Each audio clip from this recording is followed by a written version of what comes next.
Greetings, AFS grant applicants. My name is Holly Herrick, and I'm the Associate Artistic Director at the Austin Film Society. I'm here to tell you about some updates to the instructional video for the 2014 AFS grant.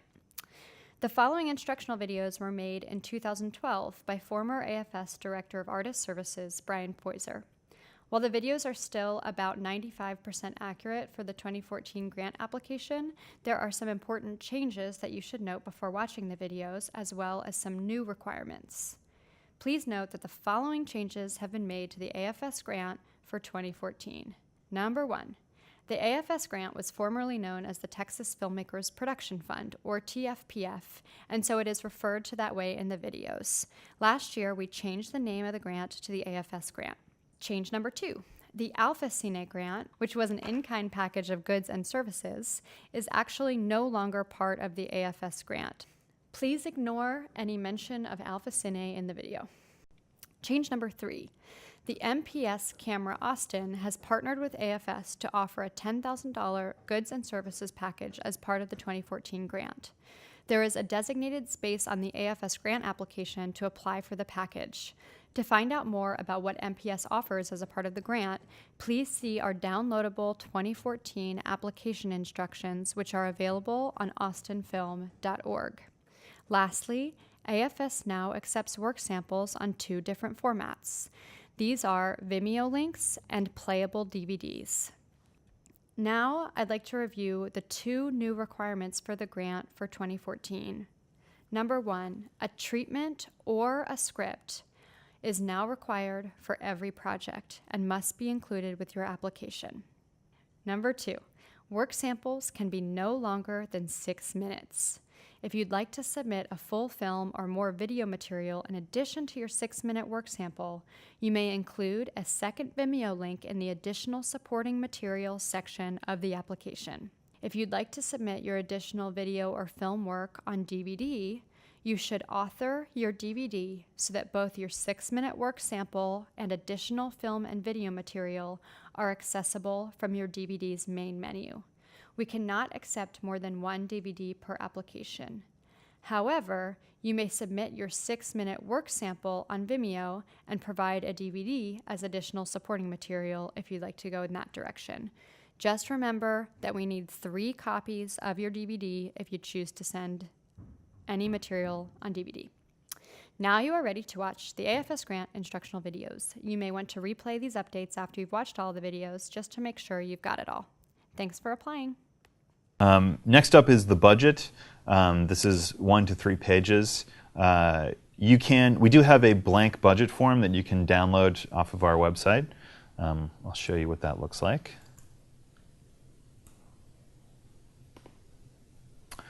So here's the blank budget form that we provide. The first page is the budget summary. You're going to want to do this after you do the line item budget. You can fill in numbers on this blank budget form, but it's not going to do the math for you, so you have to make sure that your math is going to be correct. The first page, pre-production and administrative costs. You'll want to definitely include a vendor for each one of these costs if you can. So if you already have, say, a producer set, tell us what their name is. If you have someone who's going to be doing your legal and accounting, tell us what their name is or what company you're using. And the reason why you want to include a vendor is because, again, it shows that you've really thought through your project and you've done the research. These aren't just numbers that you're pulling out of the air. Like, you really have found out, for example, how much your production insurance is going to cost. And you don't have to have a vendor for every single line item, just as many as you can include to, again, show that you've really thought through your project and you know what it's going to cost. And so with this blank budget form, you're not going to be using necessarily all of these. Say if you're making a documentary, you're not going to have a cast line item. So you can leave plenty of these blank, but just make sure that you include the important ones.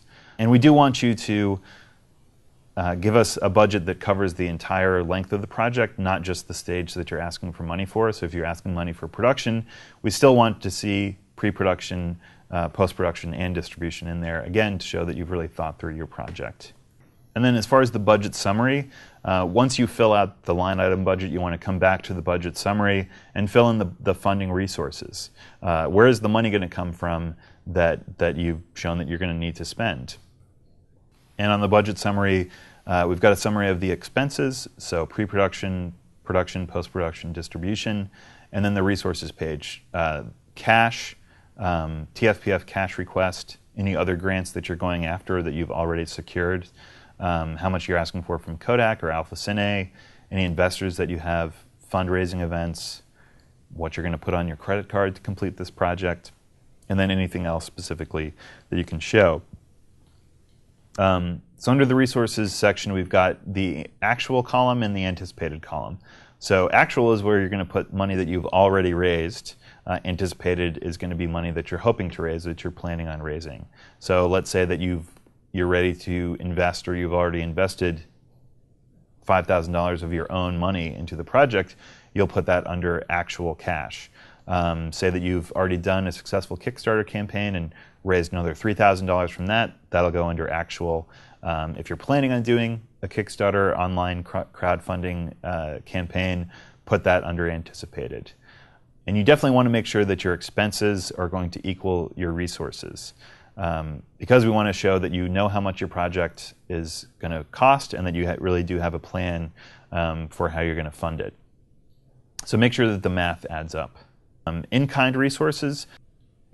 In-kind is basically free stuff that you're going to be able to use, that you're not actually going to be spending cash for. So that would be free labor, donated equipment, donated food. If you've asked a number of restaurants to donate some food for your catering budget, you're going to want to put that under in-kind.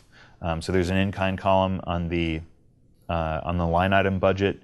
So you want to break down those costs.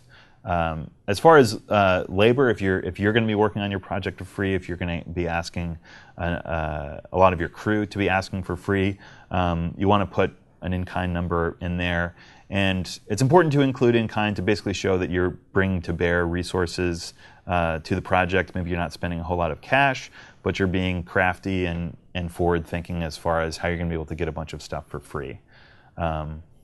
Once you figure out your budget, that's when you want to fill in the total cash cost number on the online application, because one of the things that the panelists are going to be making a decision on is what the total cash cost of the project is compared to how much money they're asking for from TFPF.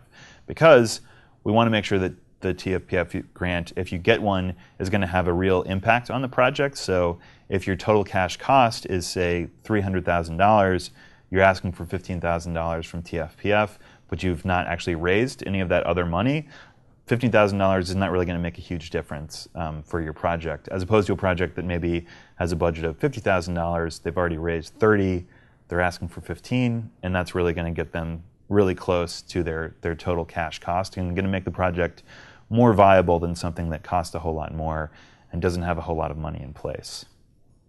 Some more tips on the budget. This really is there to prove the feasibility of your project, show that you've really thought it through, you know exactly how much it's going to cost. Use realistic numbers, try to do the research, call around, call equipment places in your town, find out how much it's really going to cost to rent the camera, to rent lights, etc. Look at other budgets. Like I said, download those application examples. If you have friends or peers that have done similar projects to you, ask them to look at their budgets. Don't be afraid to use people's hard work that they've already done to really find out how much it's going to cost to make your project. Again, you want to make sure that you're going to include line items for things that are reflected elsewhere in your project, for things that you talk about in your project description.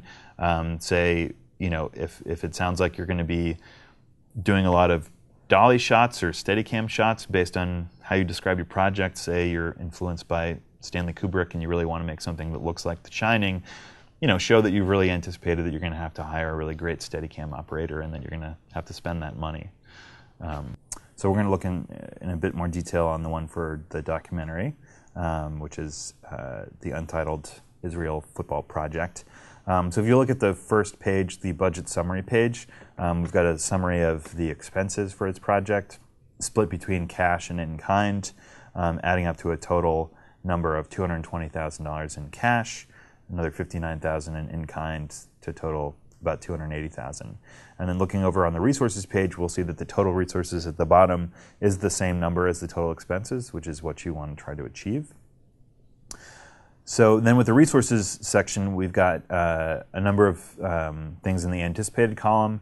$7,000 in cash under actual, so that basically means that he's spent about $7,000 so far, or has about $7,000 of his own money to put towards the project. Then he's got a list of other grants that he's going after. Those are all in the anticipated column, so the Kroll Film Fund, Sundance Documentary Fund, CineReach, the TFPF cash request, how much he's asking for, that's under the anticipated column. Fundraising events, another $20,000 there. Down at the bottom, another grant, the Rappaport Foundation, and then other donations totaling about $50,000. Then he's also got the in-kind. In-kind is under expenses and resources because in-kind is, not real money, so it's a resource and an expense. So then we've got the total actual down at the bottom of $66,000, which is the $7,000 of cash plus the $59,000 of in-kind, plus the 200 or so thousand in anticipated resources, equaling $279,000, the same number as the expenses. Going on to his line item budget, he's got the budget filled out for pre-production, production, post-production, and distribution, which is what we want. We want it to be priced out all the way through the end of the project. Under pre-production administrative, you'll see that under director, he's got a rate of $1,000 a week, but it's split between cash and in-kind. And there, under vendor is his own name, David Hartstein. So basically what he's doing there is he's listing $1,000 as his sort of going rate, but he's splitting it between cash and in-kind, which basically shows that he'll be working for less than he usually gets as a director, and getting part of it in cash and then crediting the rest as in kind. And you'll see that under the director of photography, under production, he's doing the same thing there, $2,500 a week, but that's split between cash and in kind, $10,000 cash, $5,000 in kind. He's got a B camera operator, but all of that is going under cash, $13,000 for that person. That person is named there. The camera package, he's renting that. Shows where he's renting it from under the vendor column. Hard drives, expendables. So just based on the production budget, it looks like he's really thought through the project. And one note with the budgets is that the panelists aren't necessarily going to be going through these with a fine-tooth comb. They're mostly going to be looking at sort of the bigger ticket items and seeing if those are realistic numbers. So one of the biggest ticket items he has here is airfare. He's got 15 trips at $1,200 each, totaling $18,000. But that's a reasonable expense because this is a documentary about a football team in Israel. The filmmaker lives in Texas. He's got to get himself and some of his crew members all the way over there, so that's a reasonable expense. Another big one on there is production insurance, $14,000. That's kind of high, but again, it's an international production, so his insurance is going to be a lot higher than if he's just shooting in Austin. Moving on to post-production, he's again got the big ticket item in there is the editor. He's got 32 weeks for the editor, working at $2,500 a week, but his rate is split between cash and in-kind. So again, showing that he's getting the editor to reduce their regular rate to work on the project. 32 weeks is kind of a long time to have an editor on call, but again, it's a documentary.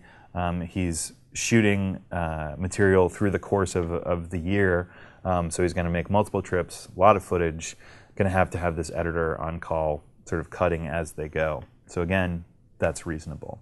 There's money in there for transcriptions.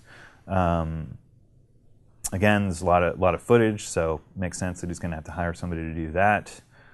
Visual effects, there's a big ticket item in there, but perhaps based on the way that he's described the project, he's going to be using a lot of graphics and animation, so he's going to need the money to do that.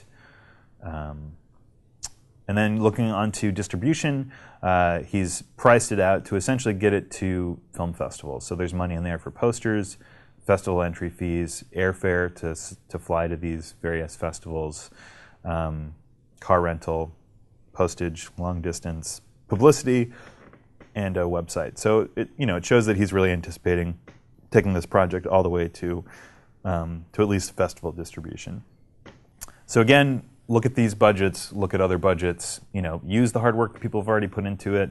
Do your own research definitely on specific things that you're going to need for your project, but there's nothing wrong with taking advantage of work that people have done before.